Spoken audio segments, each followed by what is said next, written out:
Bismillahirrahmanirrahim. Alhamdulillahi rabbil alamin. Hamdan katsiran thayyiba. Nahmaduhu subhanahu wa ta'ala wa nasta'inuhu wa nastaghfiruh wa natubu ilaihi wa natawakkalu alaihi. Asyhadu an la ilaha illallah wahdahu la syarika lah. Wa asyhadu anna Muhammadan abduhu wa rasuluh. Allahumma salli wa sallim wa barik ala Sayyidina Muhammad wa ala alihi wa sahbihi ajma'in, amma ba'd. Pemirsa, hadirin dan hadirat di mana saja berada, Assalamualaikum warahmatullahi wabarakatuh. Kalau Allah mengizinkan, para pemirsa, pada hari ini kita akan mengkaji persoalan-persoalan yang berkaitan dengan masih dalam keadaan COVID-19 yang sedang Allah belum mencabutnya. Mudah-mudahan secepatnya Allah mengambil kembali dan menarik dari buminya untuk diselamatkan kita semua. Judul yang akan kita angkat di hari yang berbahagia ini yaitu Ramadan tanpa masjid. Ramadan tanpa masjid ini, di mana-mana kita lihat masjid sepi padahal bulan Ramadan. Di mana-mana kita dengar Quran tidak bersuara secara lantang melalui toa padahal bulan suci Ramadan. Jarang kita lihat syiar Ramadan tahun ini tidak kita lihat atau tidak terlihat oleh kita di jalan-jalan dan di mana perkumpulan umat dalam bulan Ramadan. Padahal bulan Ramadan. Makanya judul yang kita angkat Ramadan tanpa masjid. Ada 3 yang kita bicarakan dalam judul ini. Pertama, urgensinya masjid dalam Islam. Para hadirin hadirat, pemirsa yang dirahmati Allah, kita kalau berbicara urgensi masjid dalam Islam, kita ingat di mana Allah Subhanahu wa taala berfirman di dalam surah At-Taubah ayat 108, A'udzu billahi minasyaitonir rajim. La masjidun ussisa 'ala taqwa. Masjid itu dibangun untuk takwa kepada Allah Subhanahu wa taala. Artinya, kalau mau meningkatkan takwamu, mau mantapkan imanmu, adalah solusinya, salah satunya dan yang terbesar itu adalah keterikatan dirimu dengan masjid. Itu kalau kita melihat urgensinya masjid dalam Islam. Dan makanya dalam ujung ayat itu, rijalun yuhibbuna ayyatatahharu. Karena masjid itu ditafsirkan oleh Al-Hasan, at-tatahhur aniz dzunub bit-taubah. Jadi kita masuk masjid itu bertaubat kepada Allah dari segala dosa. Itu fungsi masjid. Luar biasa. Kemudian dalam hadis riwayat Ibnu Khuzaimah, hadis ini sahih ya. Man bana masjidan banallahu lahu baitan fil jannah. Siapa yang membangun sebuah masjid, ya. Orang yang membangun masjid bukan beribadah, membangun saja, banallahu lahu baitan fil jannah, dia mendapat rumah khusus dibangun oleh Allah dalam surga. Pertanda masjid itu luar biasa. Ini baru pembangunannya, baru sumbangan untuk membangunnya, belum kita beribadah di dalamnya. Fungsi masjid luar biasa. Dalam riwayat Ibnu Khuzaimah yang lain disebutkan, siapa yang membangun masjid meskipun sebesar kandang kucing atau lebih kecil lagi dari kandang kucing, kecil dibangun, tapi pahalanya tetap banallahu lahu baitan fil jannah. Allah membangun rumahnya dalam surga seperti dia membangun rumah Allah. Begitu hebatnya urgensinya masjid di dalam pandangan Islam dan pandangan agama. Kemudian, dan saking hebatnya masjid, orang masuk masjid itu tidak sembarangan masuk, begitu masuk langsung duduk, ngobrol, tidak. Coba kita melihat dalam riwayat Imam Bukhari rahimahullah, anna Rasulullah sallallahu alaihi wasallam qala idza dakhala ahadukum al masjida falyarka' rak'ataini qabla ayajlis. Rasulullah sallallahu alaihi wasallam menyatakan dalam hadisnya, apabila kalian masuk sebuah masjid, falyarka', jangan duduk langsung, tapi salat dulu 2 rakaat sebelum Anda duduk. Kenapa? Saking hebatnya masjid itu, saking mulianya masjid itu, sehingga ada kalimat tahiyatul masjid. Adalah salat 2 rakaat untuk tahiyatul masjid, penghormatan terhadap masjid. Saking hebatnya masjid. Itu kalau melihat ke situ. Kalau begitu, apa yang diambil kesimpulan? Masjid itu adalah rumah Allah, sebuah bangunan yang sangat terhormat dalam Islam dan sangat cocok untuk masuk dan untuk bertaubat kepada Allah, untuk penghapusan dosa dan sebagainya. Masjid luar biasa tempatnya. Itu urgensi masjid. Tapi sayang, dengan kondisi seperti sekarang, jangankan Anda, saya sendiri sudah terbatas sekali masuk ke masjid. Karena kenapa? Dan kalau rame-rame di masjid, berkumpul rame-rame seperti yang saya sampaikan kemarin-kemarin, akan penularan virus itu semakin cepat. Tapi kalau masuk masjid cuma 2-3 orang, itu nggak ada masalah. Maka masjid saya usulkan tidak boleh ditutup, tapi tetap dibatasi keramaian. Itu saja, dan tidak boleh ada kumpul-kumpul meskipun untuk melakukan persoalan-persoalan wajib, karena kewajiban bisa dilakukan di bukan masjid juga. Adapun salat Jumat itu sudah kita bicarakan kemarin. Kemudian sekarang pertanyaan, bagaimana kita menghidupkan bulan suci Ramadan ini di luar masjid? Saya ulang, bagaimana kita menghidupkan bulan suci Ramadan ini di luar masjid? Para pemirsa yang dirahmati Allah Subhanahu wa taala. Melakukan ritual Ramadan itu harus dengan penuh iman. Melakukan Ramadan itu harus serius dalam mencari ridha Allah Subhanahu wa taala.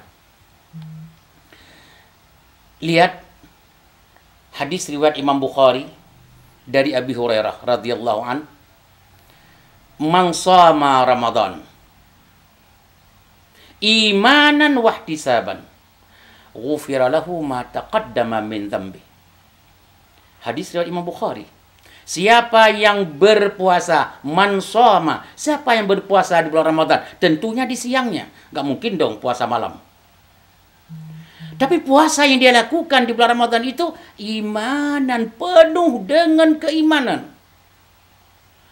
Semata-mata dia karena iman kepada Allah Subhanahu wa taala. Wahtisaban, dan dia karena mencari ridhanya. Karena Allah dia melakukannya, mengharap pahala dari Allah, mengharapkan balasan yang baik dari Allah SWT dengan puasanya. Kalau itu dia lakukan, puasa penuh iman dan mengharap pahala dari Allah karena Allah, ghufira lahu ma taqaddama min dzambih, dosa yang pernah dia lakukan dari kapanpun sampai kapanpun Allah ampuni semuanya.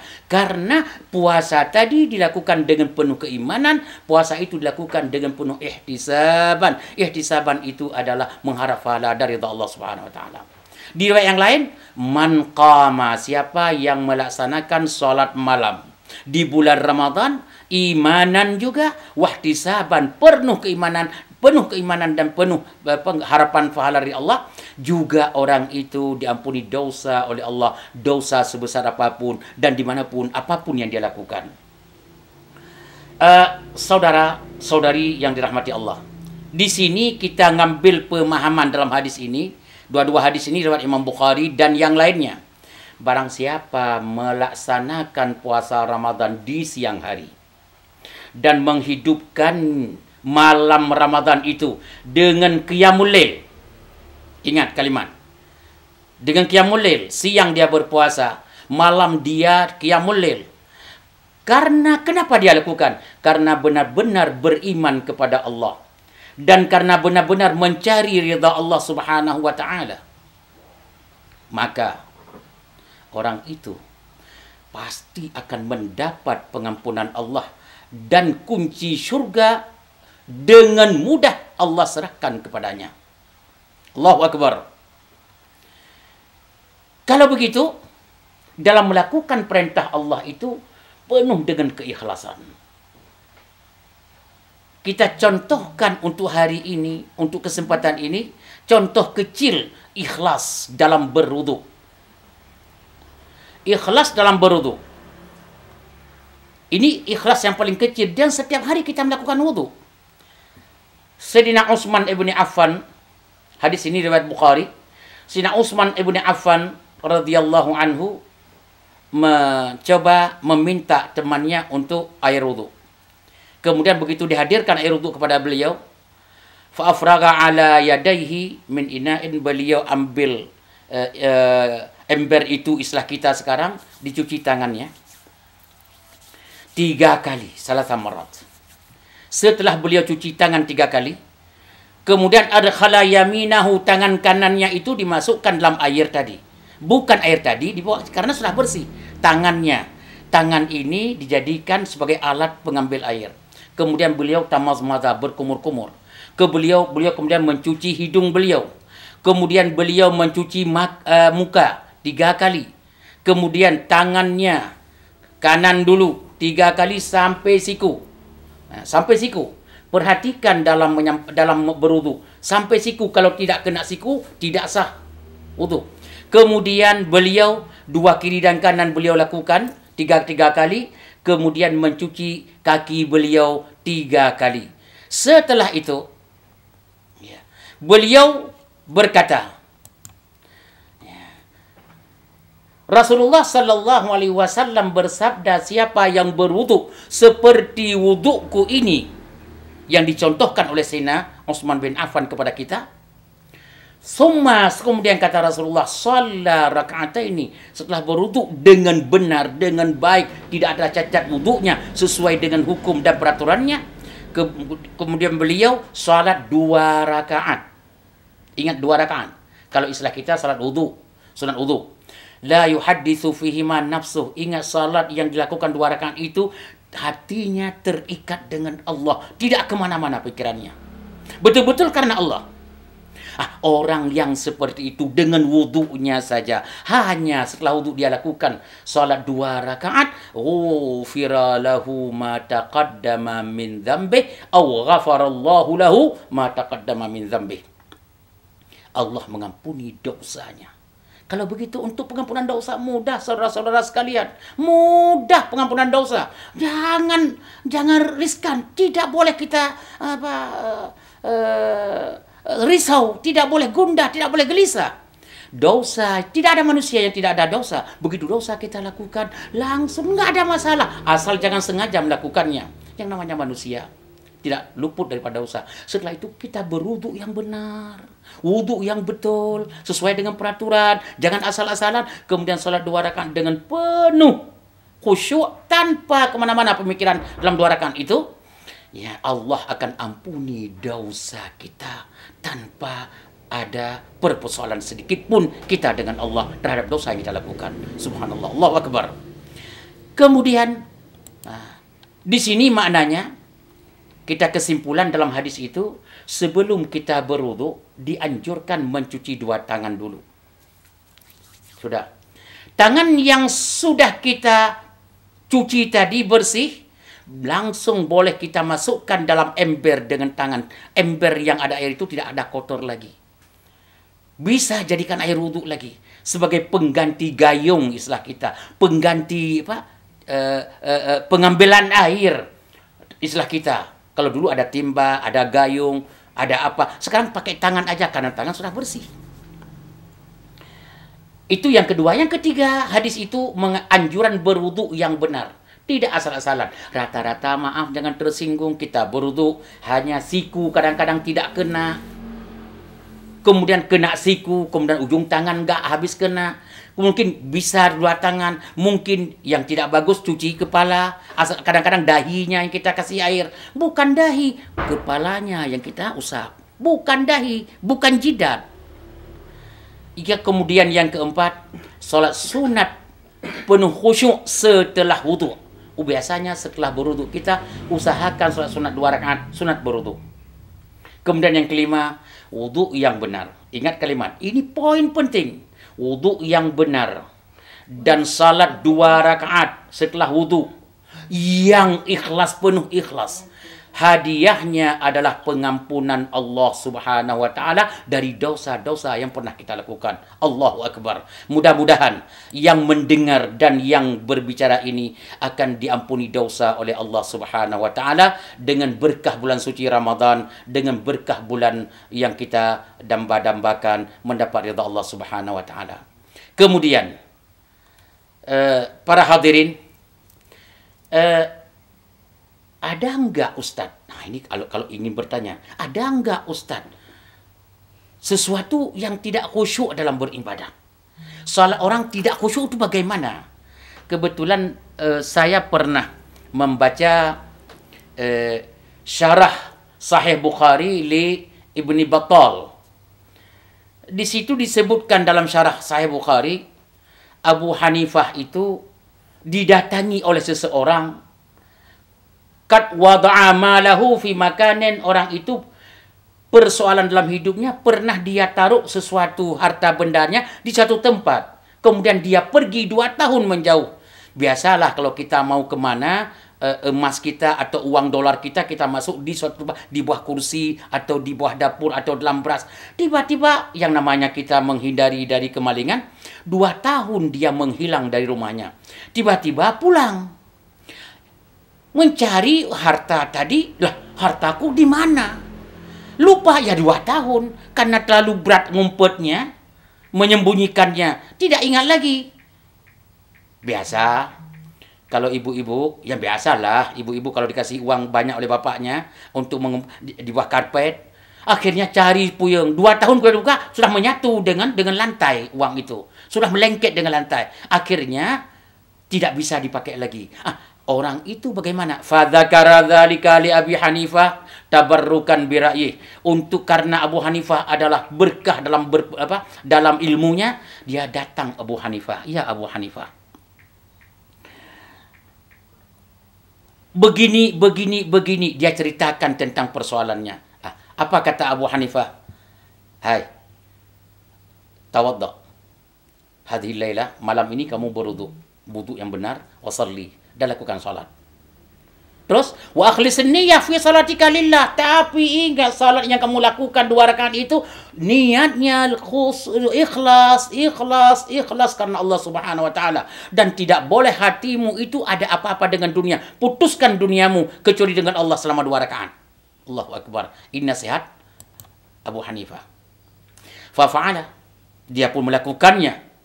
Wajtahada, dan berusaha semaksimal mungkin untuk mengikuti perintah, dan khusyuk dipasang kuda-kuda. Untuk khusyuk dipasang kuda-kuda. Khusyuk sekali. Pada saat khusyuk itu apakah setan akan tinggal diam?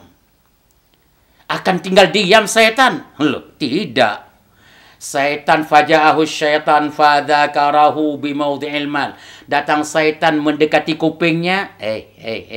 Hartamu yang hilang itu di bawah karpet di sana, di kamar mandi.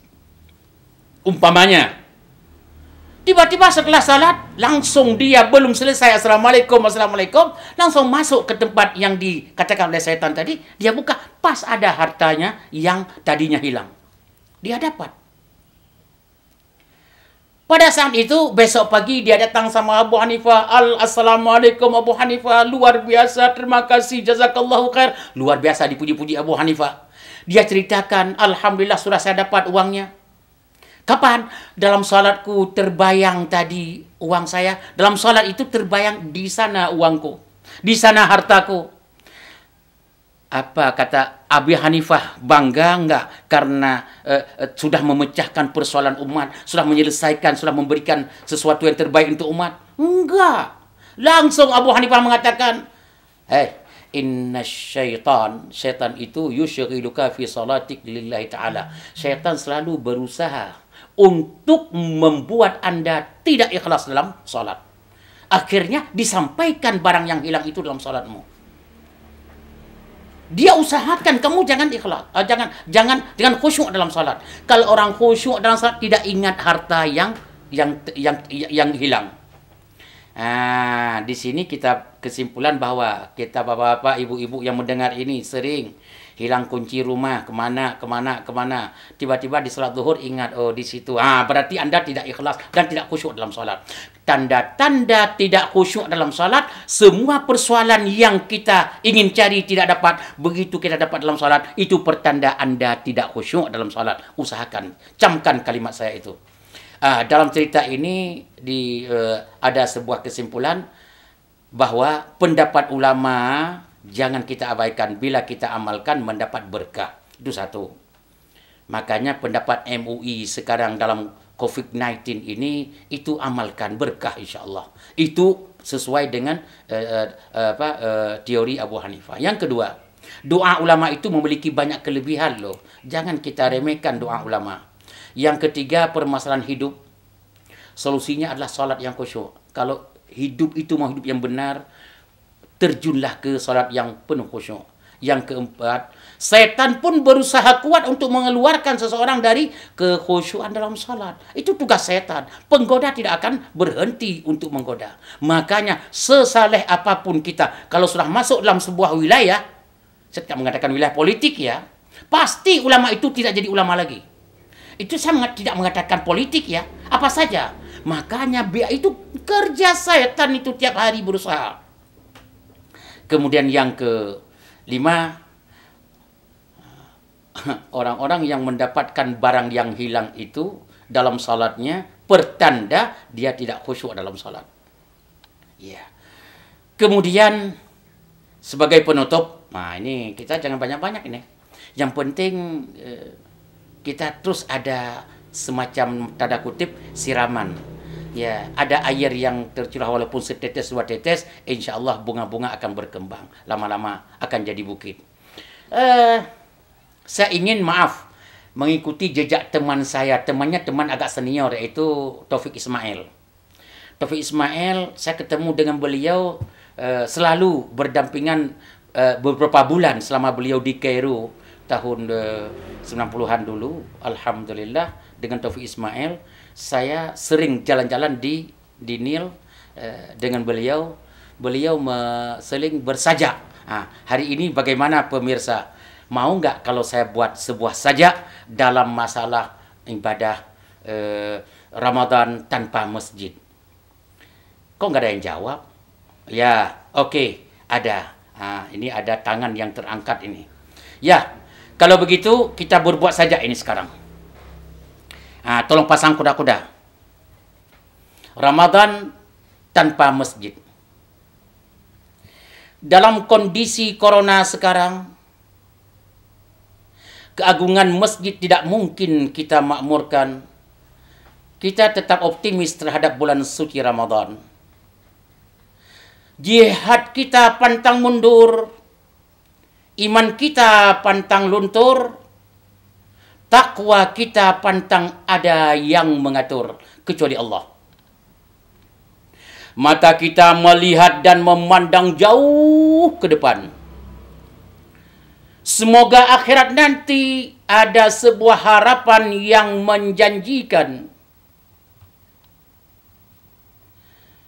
Kita dari sekarang mulai pasang badan, amalan saleh kita hidupkan. Siang kita berpuasa, malam kita tarawehan bersama keluarga penuh keakraban. Tidak ada waktu tanpa Al-Quran. Kita baca, kita pahami, dan kita amalkan. Salat 5 waktu berjamaah kita utamakan. Ayah, anak laki-laki atau suami pasti jadi imam. Sang istri, anak-anak, cucu-cucu ikut makmuman. Betapa indahnya rumah tangga orang-orang yang beriman. Sunat qabliyah, sunat ba'diyah tidak pernah kita tinggalkan. Infak sedekah pun selalu diprioritaskan dalam bentuk uang atau makanan, dalam bentuk minuman atau pakaian. Menggapai pahala dalam bulan Ramadan merupakan idaman orang beriman. Semoga Allah Subhanahu wa taala Maha Penyayang memberikan kita hidup ini tenang. Khusus dalam kondisi wabah sekarang, amalan kebaikan selalu kita perbanyakkan. Dunia selamat yang kita harapkan, akhirat dapat syurga, sebuah kemenangan. Amin. Amin. Allahumma amin.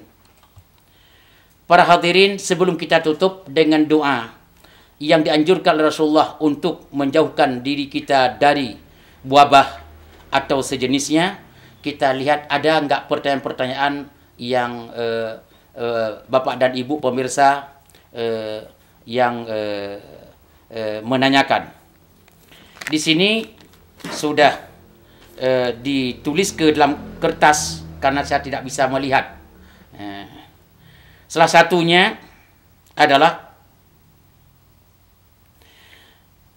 Bapak Ustadz yang mau mengajukan pertanyaan sebaiknya dilakukan di pertanyaan sekarang, dan nanti dalam pertemuan yang akan datang Ustadz menjawabnya, itu akan lebih baik. Allahu Akbar. Ini rupanya bukan pertanyaan, ini adalah saran luar biasa. Jadi sarannya sebenarnya kalau kita baca yang benar dalam tulisannya, Ustadz yang mau mengajukan pertanyaan boleh ditulis di kolom komentar. Nanti insya Allah Ustadz akan menjawab dalam kajian berikutnya. Ini bukan pertanyaan, ini adalah sebuah solusi dan sebuah saran yang sangat indah. Terima kasih kepada yang telah memberi saran tersebut. Terima kasih, terima kasih, terima kasih. Mari saudara pemirsa yang terhormat di mana saja berada, silakan menulis pertanyaan-pertanyaan dan kami akan kumpulkan, akan kami dijawab pertanyaan itu di pertemuan yang akan datang. Mari kita berdoa, doa untuk menolak bala yang sedang ada, yang telah pernah diajarkan oleh Rasulullah SAW dan oleh ulama-ulama yang telah dianjurkan. Bismillahilladzi la yadurru ma'asmihi syai'un fil ardi wala fis sama' wa huwas sami'ul alim. Rabbana kshif 'annal 'adzab inna mu'minun. Rabbana kshif 'annal 'adzab inna mu'minun. Rabbana kshif 'annal 'adzab inna mu'minun. Allahumma ya latif nas'aluka al-lutfa fima jarat bihil maqadir. Allahumma ya Allah ya latif nas'aluka al-lutfa fima jarat bihil maqadir. Allahumma ya latif nas'aluka al-lutfa fima jarat bihil maqadir. Allahumma inna hadzal marad jundum min junudik tusibu bihi man tasha wa tasrifuhu amman tasha. Allahumma fasrifu anna ya Allah wa an buyutina wa an auladina wa banatina wa azwajina wa an biladina wa biladil muslimin ya rabbal alamin. Wahfazna ya Allah mimma nakhafu wa nahdhar fa anta khairun hafidha wa anta arhamur rahimin fa anta khairun hafidha wa anta arhamur rahimin fa anta khairun hafidha wa anta arhamur rahimin. Wa sallallahu ala Muhammad wa alihi wa sahbihi walhamdulillahi rabbil alamin. Walhamdulillahi rabbil alamin. Walhamdulillahi rabbil alamin. Wassalamualaikum warahmatullahi wabarakatuh.